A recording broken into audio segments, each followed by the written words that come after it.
الحمد لله نحمده ونستعينه ونستغفره ونعوذ بالله من شرور أنفسنا وسيئات أعمالنا من يهده الله فلا مضل له ومن يضلل فلا هادي له وأشهد أن لا إله إلا الله وحده لا شريك له وأشهد أن محمدا عبده ورسوله أما بعد فقد قال الله سبحانه وتعالى في محكم تنزيله أعوذ بالله من الشيطان الرجيم إن إبراهيم كان أمة قانتا لله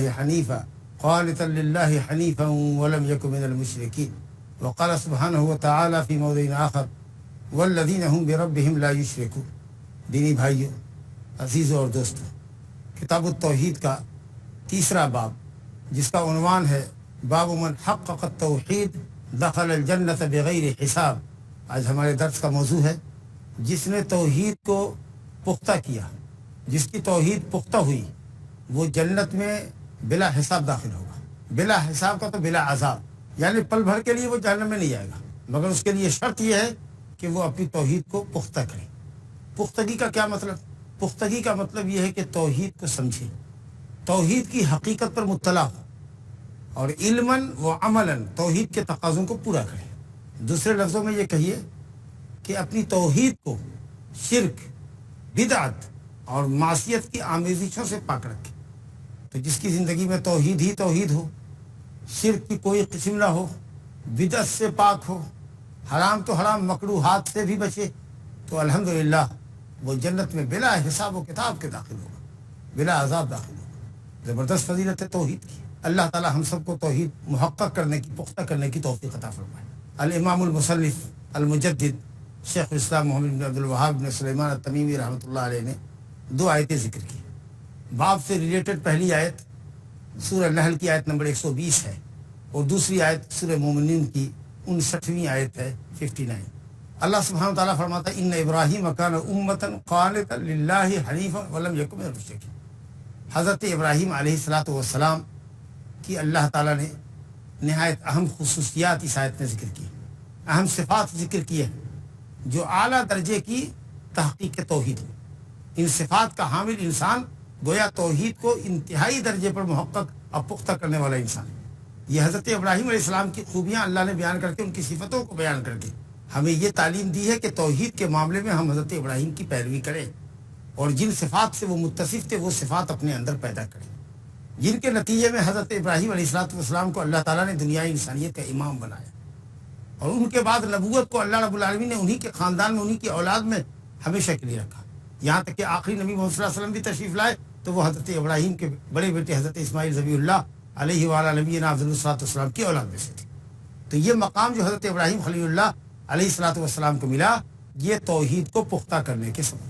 اب وہ آیت دیکھیے اور حضرت ابراہیم کی صفات دیکھیے کہ کس قدر وہ توحید کو پختہ کرنے والے تھے اور کس قدر کامل سپردگی کرنے والے تھے اللہ رب العالمین کے لیے. کہا ان ابراہیم کان امتن، پہلی صفت یہ تھی کہ حضرت ابراہیم امت تھے. امت کا معنی اسوہ تھے، نمونہ تھے انسانیت کے لیے، قدوہ تھے، آئیڈیل تھے، امام تھے اور خیر کے معلم تھے، امام الموحدین تھے. توحید کی خاطر انہوں نے نعرے نمرود کو گلے لگایا، اللہ کی توحید کی خاطر انہوں نے گھر بار لٹایا، سہران وردی کی. امام تھے، معلم تھے خیر کے. اور دین میں امامت اور دین میں عہدہ، عزت کا، امامت فی الدین جس کو کہتے ہیں، وہ صبر اور یقین کی بدولت حاصل ہوتی ہے. وَجَعَلْنَا مِنْهُمْ أَئِمَّةً يَهْدُونَ بِأَمْرِنَا لَمَّا صَبَرُوا وَكَانُوا بِآيَاتِنَا يُوقِنُونَ. سورہ سجدہ آیت نمبر 24 میں اللہ فرماتا ہے کہ جن کو ہم نے دین کی امامت نصیب فرمائی وہ صبر اور یقین کی دولت سے مالا مال تھے. اللہ سبحانہ تعالیٰ کی بندگی میں ہونے والی تکلیف پر صبر کرنے والے تھے، گناہوں کے چھوڑنے پر جو تکلیف ہوتی ہے اس پر صبر کرنے والے تھے، اور جو تقدیر کے فیصلے ہوتے ہیں جو بظاہر آدمی کو فٹ نہیں ہوتے، جان اور مال پر جو فتنے آتے ہیں، آزمائش آتی ہے، اس میں صبر و شکیب کا دامن پکڑنے والے تھے. اور اللہ واحد کے اوپر یقین رکھنے والے، اس کے وعدے پر، اس کے وعید پر یقین رکھنے والے، اللہ کے اوامر کو بجا لانے والے، اللہ کی منہیات سے اجتناب کرنے والے جو لوگ ہوتے ہیں، یقین کرنے والے، صبر کرنے والے، ایسے لوگوں کو اللہ تعالیٰ دین میں امامت نصیب فرماتا ہے. تو حضرت ابراہیم خلیل اللہ علیہ الصلوۃ والسلام امت تھے، نمونہ تھے، اسوہ حسنہ تھے اور معلم للخیر تھے، امام فی الدین تھے. اور یہ مقام صبر اور یقین کی بدولت اللہ نے ان کو عطا فرمایا تھا. قانتا للہ، اللہ سبحانہ و تعالیٰ کی ہمیشہ بندگی کرنے والے، قانت کہتے ہیں دوام الطاعہ کو، جو ہمیشہ بندگی پر لگا رہتا، وقتی بندگی نہیں، رمضان میں خوب عبادت کیا، فضیلت کے ایام میں خوب عبادت کیا، بقیہ ایام میں عبادت نہیں کیا، ہمیشہ اللہ رب العالمین کی بندگی پر ڈٹے رہنے والے تھے، قانتا للہ، دوام الطاعات۔ اور اسی طریقے سے لمبا قیام، لمبا رکوع، لمبا سجدہ کرنے والے کو بھی قانت کہا ہے۔ اللہ رب العالمین فرماتا ہے قرآن مجید میں امن هو قانت آناء اللیل ساجدا وقائما یحذر الآخرة ویرجو رحمت ربہ۔ رات کے حصے میں تہجد کے لیے جو لوگ جگتے ہیں، لمبا قیام، لمبا رکوع، لمبا سجدہ کرتے ہیں، اللہ نے ان کو بھی قانت کہا۔ تو اللہ سبحانہ وتعالیٰ کی بندگی کرنے والے تھے، ہمیشہ اطاعت اور بندگی میں لگے رہتے تھے۔ تیسری صفت بتائی حنیفن، حنیف کہتے ہیں مائل ہونے والے کو، جس کا پاؤں ٹیڑھا ہوتا ہے، دایاں پاؤں بائیں طرف جھکا ہوتا ہے، بایاں پاؤں دائیں طرف جھکا ہوتا ہے، اس کو احنف کہتے ہیں۔ احنف پاؤں جھکا ہوا ہے، مائل ہے، سیدھا نہیں۔ بندہ حنیف اس کو کہتے ہیں جو شرک سے اور معبودان باطلہ سے پیٹ پھیرنے والا ہو اور توحید کی طرف، اللہ سبحانہ تعالیٰ کی خالص بندگی کی طرف رخ کرنے والا ہو، جو اللہ کی توحید کی خاطر شرک سے اور شرک کرنے والوں سے بیزار ہو، عداوت اور بغض رکھنے والا ہو، جیسا کہ حضرت ابراہیم نے اپنی قوم سے عداوت بول لی، بغض رکھا اور کھلم کھلا بتا دیا کہ ہمارے اور تمہارے درمیان بغض عداوت ہے اور تب تک رہے گی جب تک کہ تم ایک اللہ واحد پر ایمان نہ لاؤ۔ بندہ حنیف تھے۔ اور چوتھی صفت بتائی گئی ولم یکن من المشرکین، اور مشرکوں میں سے نہ تھے، ان کی زندگی میں شرک نام کے واسطے بھی نہیں تھا، شرک ان کو چھو کر بھی نہیں گزرا تھا، شرک کی جملہ قسموں سے ان کا دامن پاک تھا اور صاف تھا۔ ظاہر بات ہے کہ ان چار صفتوں سے متصف انسان اللہ رب العالمین کی توحید کو انتہائی درجہ پختہ کرنے والا ہی ہو سکتا ہے۔ صاحب کتاب رحمۃ اللہ علیہ نے بہت زبردست استنباط کیا ہے کہ حضرت ابراہیم خلیل اللہ علیہ السلام امت تھے، اکیلی ذات کو اللہ نے امت کہا ہے۔ آدمی اگر حق پر ہو اور تنہا ہو تو اس کو وحشت زدہ نہیں ہونا چاہیے، بددلی کا شکار نہیں ہونا چاہیے، حق پر رہنے والے ہمیشہ تھوڑے ہوا کیے۔ امام الموحدین کو اللہ رب العالمین تنہا انسان کو کہہ رہا ہے کہ امت ایک اکیلی جماعت تھی، امت پر جماعت بھی آتا ہے۔ تو اگر آپ حق پر ہیں، کتاب و سنت کی راہ پہ لگے ہوئے ہیں، بالکل آپ وحشت زدہ نہ ہو، آپ حق پر ہیں تو آپ جماعت سے بڑھ کے۔ کہا گیا قانتا للہ، اللہ کی عبادت گزار تھے، کسی بادشاہ کے تابع دار نہیں، کسی دنیا دار تاجر کے پیچھے بھاگنے دوڑنے والے نہیں، حنیفن اللہ کی طرف مائل ہونے والے تھے۔ فتنے میں پڑے ہوئے علماء جو دائیں بائیں مائل ہوتے ہیں، دنیاوی لذات اور پیسوں کے پیچھے بھاگنے دوڑنے والے ہوتے ہیں، فتاوے پیسے لے کر دیتے، غلط سلط فتوے دیتے۔ فتنوں میں پڑے ہوئے علماء جو دائیں بائیں جھانکتے اس طرح کے نہیں تھے، اللہ کی طرف یکسو تھے۔ ولم یکن من المشرکین، اور مشرکوں میں سے نہ تھے۔ یہ مشرکین مکہ کو کہا جا رہا ہے کہ تم اپنی نسبت حضرت ابراہیم سے کرتے ہو، کہتے ہو ہم ابراہیم کی اولاد ہیں، ابراہیم کے دین پر ہیں، تم شرک کرتے ہو، لا تعداد معبودوں کی پرستش کرتے ہو، تم بت گر ہو، بت پرست ہو۔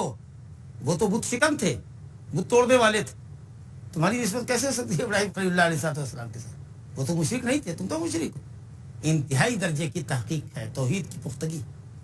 اللہ سبحانہ تعالیٰ ان صفتوں سے ہمیں اور آپ کو، پوری دنیا اسلام کو اور پوری انسانوں کو اللہ متصف کرتے ہیں۔ دوسری آیت جو تحقیق توحید کے تعلق سے صاحب کتاب نے ذکر کی ہے، سورہ مومنون کی آیت نمبر 59 نمبر کی جو آیت ہے، اس میں اللہ رب العالمین نے جنت میں سبقت کرنے والے، پہل جنت میں داخل ہونے والے لوگوں کی صفتیں بیان کی ہیں کہ وہ لوگ جو جنت میں سبقت کریں گے، وہ قافلہ جو جنت میں پہلے جائے گا، انبیاء کے بعد جو پہلے جنت میں جانے والا قافلہ ہوگا، ان کی صفات اللہ نے بیان کی۔ اس میں سب سے زبردست صفت یہ بیان کی والذین هم بربهم لا یشرکون، وہ لوگ جو اپنے رب کی بندگی میں کسی کو شریک نہیں کرتے، جو یہ سمجھتے ہیں کہ بندگی صرف اللہ کا حق، اللہ کے علاوہ کسی کے لیے بندگی جائز ہی نہیں ہے۔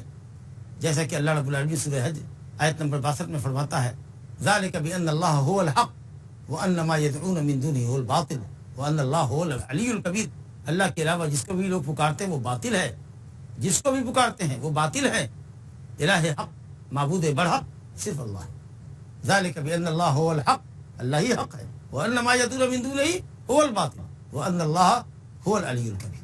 تو جو زندگی میں کسی کو شریک نہیں کرتے اللہ کی بندگی میں، نیٹ کلین جن کے پاس توحید ہوتی ہے، وہ لوگ جنت میں سبقت کرنے والے ہیں۔ اللہ سبحانہ تعالیٰ ہمیں اور آپ کو سباقین میں بنائے، جنت کی طرف سبقت کرنے والا بنائے، جو توحید کو پختہ کیے بغیر حاصل نہیں ہو سکتا۔ اس اہم باب کے اندر صاحب کتاب نے قدر طویل حدیث ایک ذکر کی ہے، وہ حدیث صحیحین کی روایت ہے، حدیث لمبی ہے، انشاءاللہ تعالی ہم اس کا درس لیں گے تفسیر اس حدیث کی اس طریقے سے ہے کہ حسین بن عبد الرحمن، حسین صاد سے، سین سے نہیں، ایک حسین ہوتا ہے حسن حسین رضی اللہ عنہ جو نبی وسلم کے نواسے ہیں، یہ سین سے، اور یہ صاد سے، حسین بن عبد الرحمن کہتے ہیں کہ میں سعید بن جبیر تابعی کے پاس تھا۔ سعید بن جبیر بڑے بزرگ تابعی ہیں اور حضرت عبداللہ بن عباس کے اجلہ شاگردوں میں سے، بزرگ شاگردوں میں سے۔ کہتے ہیں کہ میں سعید بن جبیر کے پاس تھا تو انہوں نے پوچھا کہ ایکم رأى الکوکب الذی انقض البارحہ، تم میں سے کس شخص نے ستارے کو ٹوٹ کر گرتے ہوئے دیکھا گزشتہ رات؟ گزشتہ رات کوئی ستارہ ٹوٹ کر گرا، تو اس کا سوال کیا کہ کس نے دیکھا۔ انشاءاللہ گفتگو کا سلسلہ جاری ہے، بریک کے بعد آپ سے پھر ملتے ہیں۔ گفتگو کا سلسلہ جاری رکھتے ہوئے کہ دو مقام سے دو آیتیں آپ کے سامنے پڑھی کی، سورہ نحل کی آیت نمبر 120 اور سورہ مومنون کی آیت نمبر 59، جس میں اللہ رب العالمین نے اپنے نبی و خلیل برگزیدہ پیغمبر حضرت ابراہیم خلیل اللہ علیہ السلام کی صفات بیان کی ہیں، اور پھر دوسری آیت جو سورہ مومنون کی ہے، مومنون کی آیت میں اللہ رب العالمین نے ان مومنین کی صفات بیان کی ہے جو جنت میں سبقت کرنے والے ہوں گے۔ اس میں سب سے بڑی اہم صفت یہ ہے کہ وہ اپنے رب کے ساتھ، اپنے رب تعالیٰ کی بندگی کے ساتھ کسی کو بھی شریک کرنے والے نہیں تھے۔ انہوں نے ہمیشہ توحید کی حفاظت کی اور شرک اکبر، شرک اصغر، شرک جلی اور شرک خفی سے ہمیشہ اپنے آپ کو بچا کر رکھا۔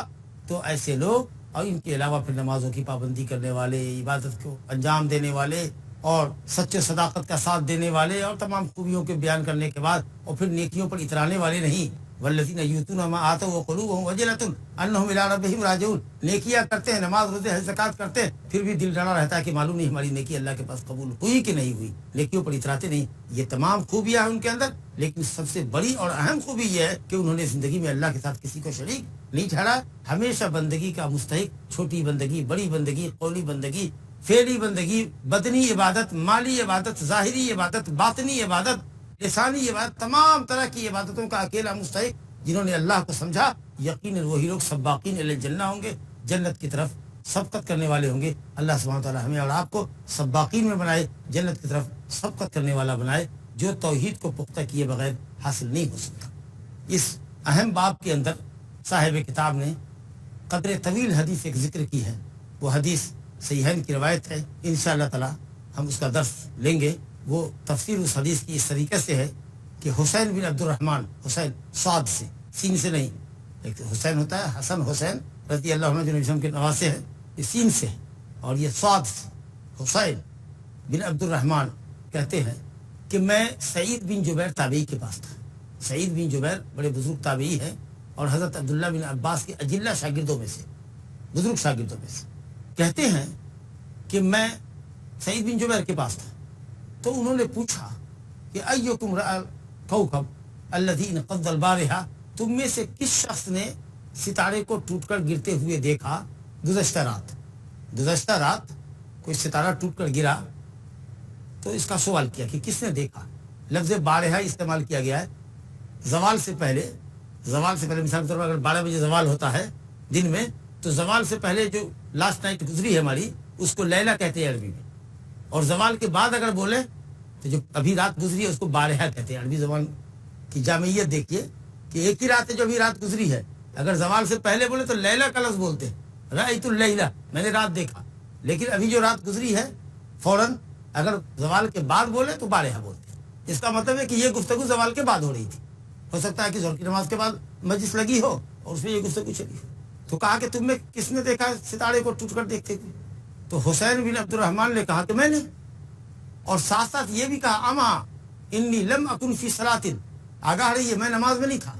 لگتا ہے کہ وہ ستارہ ٹوٹ کر گرا تھا نماز کے وقت میں، مثال کے طور پر عشاء کے وقت میں، تو یہ سوال پیدا ہوتا ہے کہ اس بندے نے کیسے دیکھا، یہ تو نماز میں تھا۔ تو اگر کسی کے ذہن میں یہ بات آئے کہ انہوں نے ستارہ ٹوٹ کر گرتے ہوئے نہیں دیکھا کیونکہ یہ نماز میں تھے، تو انہوں نے اس کنفیوژن کو دور کیا، کہا آپ وہم میں نہ پڑے، میں نماز میں نہیں تھا۔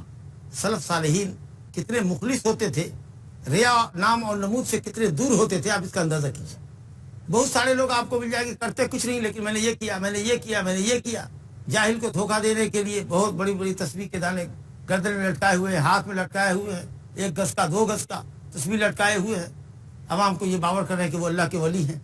ہر وقت ان خریزات پر، ان موتیوں پر، ان پتھروں پر ان کے ہاتھ چلتے رہتے، ان کی زبان چلتی رہتی ہے، دھوکہ و فریب کرتے، ریاکاری کرتے والے. ریاکاری سے کتنے دن سے کہا اما نہیں لم سے، میں نماز میں نہیں تھا، تاکہ کوئی یہ نہ سمجھے کہ نماز میں تھا تو دیکھا کیسے.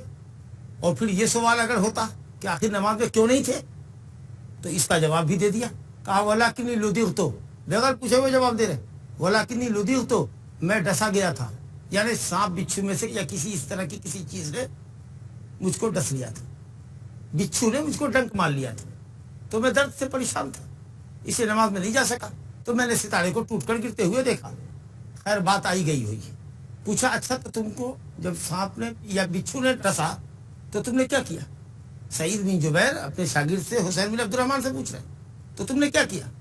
تو قل، تو میں نے کہا ارتقیت، مسلم میں روایت ہے استرقیت، یعنی میں نے جھاڑنے والے کو، دم کرنے والے کو تلاشا کہ کوئی ہے جو زہریلے جانور کے ڈنک کے اثر کو ختم کرے، اتار سکے. کسی کے پاس کوئی جھاڑ ہے، کوئی دم ہے، کوئی وظیفہ ہے ایسا جس کو پڑھ کے دم کرے، لعاب لگا دے تو زہریلے جانور کا سانپ بچھو کا اتر جائے. میں نے تلاشا.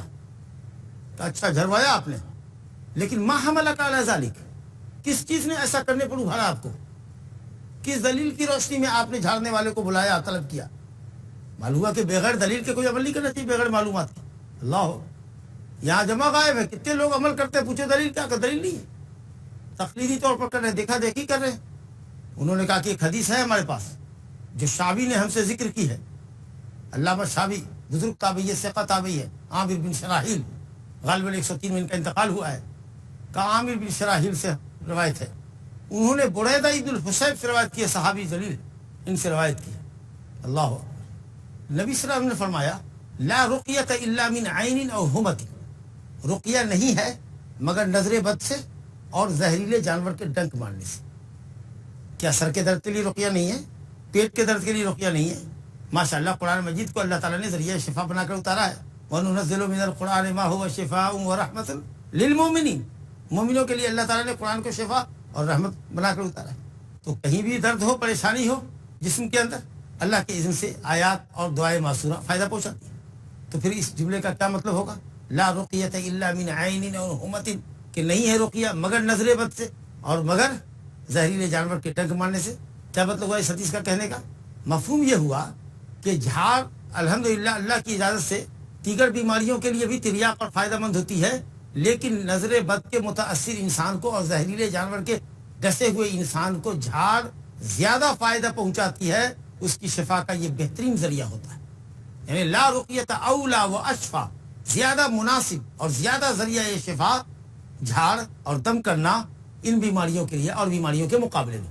اور بیماریاں بھی اللہ کی اذن سے اچھی ہوتی ہے، لیکن سمجھو کہ ایک دم نشانے پر لگتا ہے، ایسے جیسے تیر نشانے پر لگتا ہو، اس طریقے سے الحمدللہ اس طرح سے ایک مثال دے رہے ہیں کہ شفا کا ذریعہ بنتا ہے. کب؟ جبکہ دیکھنے والے کی کسی کو نظر لگ جائے، حسد کی نظر کسی نے ڈالا اور آدمی متاثر ہو گیا، نظر بد لگ گیا، فوراً ہی جب آپ آیت پڑھیں گے، معوذات پڑھیں گے، دعائے معصورہ پڑھیں گے، بچہ رو رہا ہے، چیخ رہا ہے، چلا رہا ہے، کسی کی نظر لگی، جیسے آپ نے دم کیا ماشاءاللہ 1-2 منٹ کے اندر میں وہ مطمئن ہو جاتا. اور اسی طریقے سے سانپ بچھو کا ڈسا ہوا انسان ہو اور قرآنی آیات سے اس کو دم کیا جائے تو الحمدللہ زہر فوراً اتر جاتا ہے. رقیہ نظر بد سے متاثر انسان کو اور ڈسے ہوئے انسان کو زیادہ فائدہ پہنچاتی ہے. یہ مطلب ہے لا رقیۃ الا من عین و ہمۃ، ورنہ اور بھی دوسری بیماریوں میں رقیہ شرعیہ الحمدللہ فائدہ مند ہے. تو حضرت سعید بن جبیر نے جب یہ دلیل سنی تو انہوں نے کہا قد احسن من انتہى الى ما سمع، قد احسن من انتہى الى ما سمع، اس شخص نے اچھا کیا جس نے دلیل معلوم کر کے عمل کیا. ماشاء تعریف کی، بہت اچھی بات ہے، تمہارے پاس دلیل تھی، دلیل کے مطابق تم نے عمل کیا. اس کا مطلب ہے کہ بغیر دلیل عمل کرنا بالکل غلط ہے، اور دلیل معلوم ہو تو عمل کرنا چاہیے. اور پھر نہیں، جس حد تک دلیل کا تقاضا ہو اسی حد تک عمل کرنا چاہیے، اس کے آگے نہیں بڑھنا چاہیے. دلیل جتنا کچھ ثابت کر رہی ہے اسے وہیں تک آ کر اسٹاپ ہو جانا چاہیے، اس کے آگے نہیں بڑھنا چاہیے. کہا قد احسن من انتہى، بہت زبردست جملہ ہے یہ، قد احسن من انتہى الى، جتنا سنا تھا وہاں آ کر اسٹاپ، تم نے سنا دلیل کے مطابق عمل کیا، بہت اچھا کیا. ولیکن حدثنی ابن عباس، لیکن مجھ سے ابن عباس نے حدیث بیان کی، ابن عباس رضی اللہ عنہ. ولیکن یہ بتا رہا ہے کہ تم نے جو کیا وہ تو ٹھیک کیا، تمہارے پاس دلیل موجود ہے، لیکن ہم جو کہہ رہے ہیں اس کو سنو. تو کیا دونوں حدیث ٹکرا رہی ہے؟ نہیں، تم نے ایک جائز عمل کیا، لیکن ہم جو کہہ رہے ہیں یہ افضل عمل کر رہے ہیں. جو ہم آپ کہنے جا رہے ہیں وہ تمہارے عمل کے مقابلے میں افضل ہے، اور یہی ہے تحقیق توحید، توحید کو پختہ کرنا، کہ تم نے جو کیا دلیل کے مطابق کیا، ٹھیک کیا، کوئی برا نہیں کیا، لیکن ایک حدیث مجھ سے بھی سنو، ٹکراؤ نہیں ہے حدیث میں، کیونکہ اگر ٹکراؤ ہوتا تو پھر یہ کیوں کہتے اچھا کیا تم نے، دلیل کے مطابق عمل کرنے والا تو اچھا کرنے والا ہے، کب اس نے برا کیا کہ غلط ہوا؟ لیکن جو بات اب ہم کہنے جا رہے ہیں یہ افضل گفتگو کرنے جا رہے ہیں، تمہارے عمل کے مقابلے میں جو بات کہنے جا رہے ہیں وہ افضل ہے، تم نے جائز کیا، اور اب جو کہنے جا رہے ہیں وہ افضل چیز ہے۔ ایک حدیث ہم سے حضرت عبداللہ بن عباس نے اسی سلسلے میں بیان کی۔ یہ حضرت عبداللہ بن عباس کون ہیں؟ عبداللہ بن عباس بن عبد المطلب الہاشمی، نبی صلی اللہ علیہ وسلم کے سگے چچا کے لڑکے، نہایت ذہین فقیہ، سن 68 میں طائف میں ان کا انتقال ہوا۔ رسول گرامی صلی اللہ علیہ وسلم نے ان کی فقاہت کے لیے دعا فرمائی، کہا اللہم فقہہ فی الدین، اللہ دین کی سمجھ عطا فرما۔ صحیح بخاری میں روایت ہے اللہم علمہ الکتاب، اللہ ان کو کتاب کا علم، قرآن مجید کا علم عطا فرما۔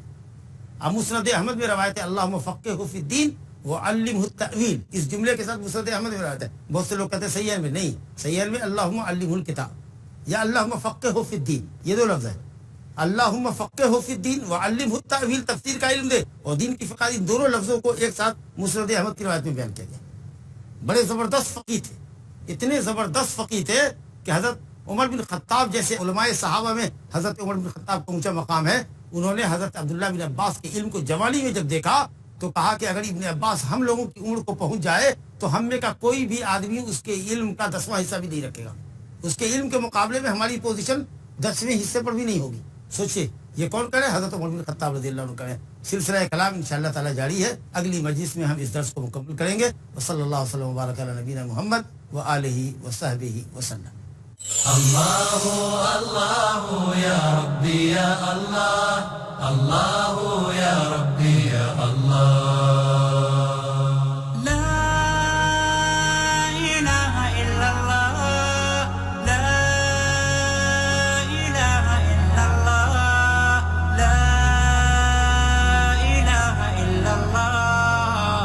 محمد رسول اللہ۔